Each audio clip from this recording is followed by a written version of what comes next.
Assalamualaikum warahmatullahi wabarakatuh. Perkenalkan, saya Habibah dari kelas 10C akan membahas materi pendidikan Pancasila bab 2 tentang Perundang-undangan Dasar Negara Republik Indonesia tahun 1945. Sebelum itu, saya berterima kasih buat kalian yang sudah menonton video saya.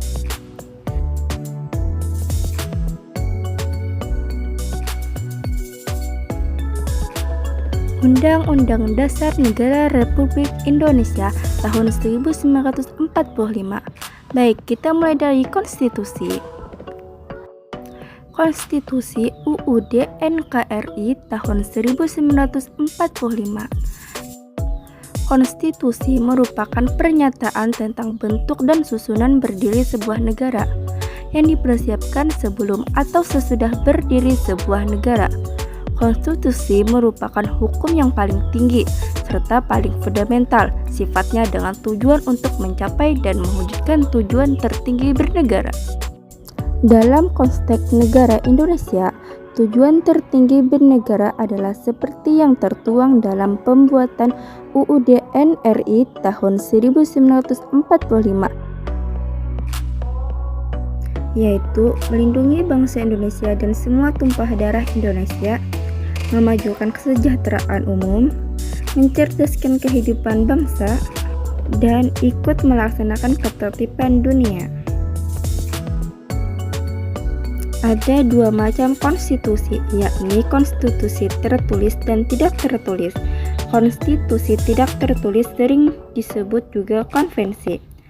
UUD NRI tahun 1945 merupakan hukum dasar dalam Peraturan Perundang-undangan UUD NRI tahun 1945 sendiri dalam perkembangannya mengalami perubahan, yaitu RIS pada 27 Desember 1949, UUDS tahun 1950 pada 17 Agustus 1950, hingga kembali menjadi UU NRI tahun 1945 pada Juli 1959.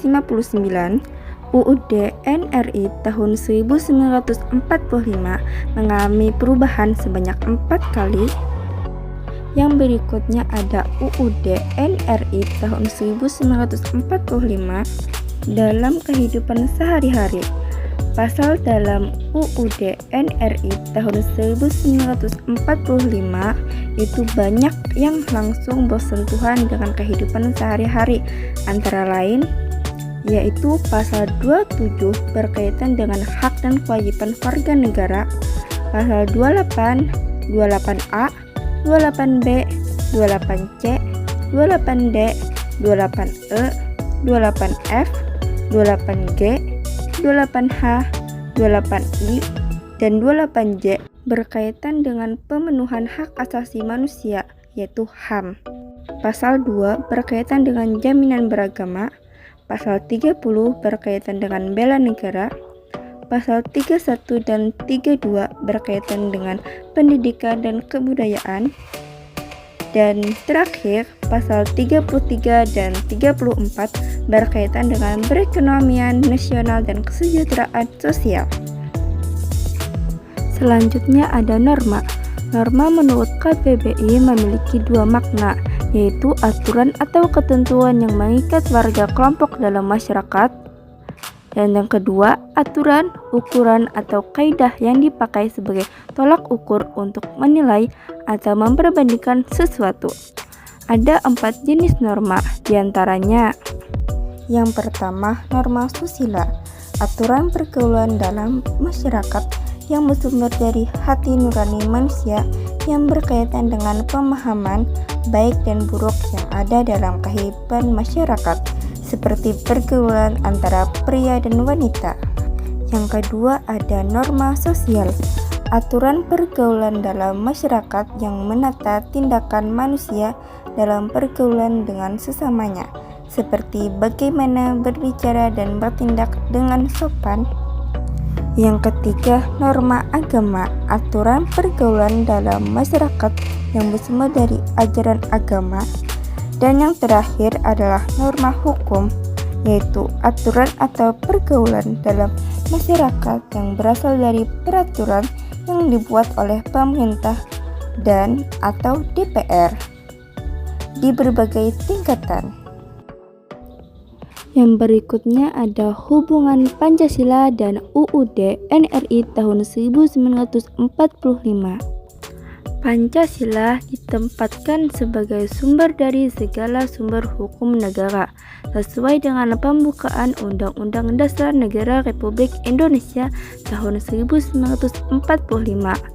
Alinea keempat, Pancasila sebagai dasar dan ideologi negara, serta dalam filosofi negara berarti setiap materi muatan peraturan perundang-undangan tidak boleh bertentangan dengan nilai-nilai yang terkandung dalam Pancasila. 5 sila Pancasila terpatri rapi dalam pembukaan UUD NRI tahun 1945. Oleh karenanya, hubungan antara Pancasila dan UUD NRI tahun 1945 sangat erat. Maka dari itu, pembukaan UUD NRI tahun 1945 tidak bisa diamandemen seperti batang tumbuh dan penjelasan UUD NRI tahun 1945. Membuat kesepakatan bersama. Dalam KBBI, kesepakatan berarti beriham sepakat atau maknanya konsensus, sedangkan makna konsensus adalah kesepakatan kata atau permufakatan bersama mengenai pendapat, pendirian, dan sebagainya yang dicapai melalui kebulatan suara.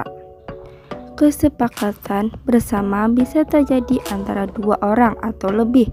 Kesepakatan bersama juga dapat berkaitan dengan integrasi sosial. Integrasi sosial merupakan proses penyesuaian di antara unsur-unsur yang saling berbeda dalam kehidupan masyarakat. Dengan demikian, dapat disampaikan bahwa kesepakatan bersama merupakan kesepakatan kata atau permufakatan bersama dalam sebuah proses negosiasi, termasuk dalam negosiasi untuk terciptanya integrasi sosial. Selanjutnya ada produk dan hierarki. Peraturan perundang-undangan. Peraturan perundang-undangan adalah peraturan tertulis yang memuat norma hukum yang mengikat secara hukum dan dibentuk atau ditetapkan oleh lembaga negara atau penjabat yang berwenang melalui prosedur yang ditetapkan dalam peraturan perundang-undangan. Berdasarkan pasal 7 ayat 1 Undang-Undang Nomor 12 Tahun 2011, berikut adalah jenis dan hierarki perundang-undangan yang berlaku di Indonesia. Yang pertama, UUD NRI tahun 1945. Yang kedua, ketetapan Majelis Permusyawaratan Rakyat. Yang ketiga, undang-undang atau peraturan pemerintah pengganti undang-undang. Yang keempat, peraturan pemerintah. Yang kelima, peraturan presiden. Yang keenam, peraturan daerah, provinsi. Dan yang ketujuh, peraturan daerah, kabupaten, atau kota.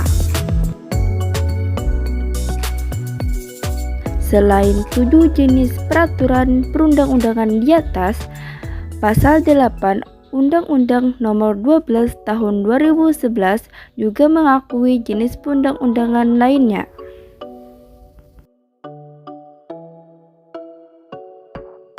Baik, terima kasih sudah menyimak video saya sampai habis. Mohon maaf bila ada salah kata. Wassalamualaikum warahmatullahi wabarakatuh.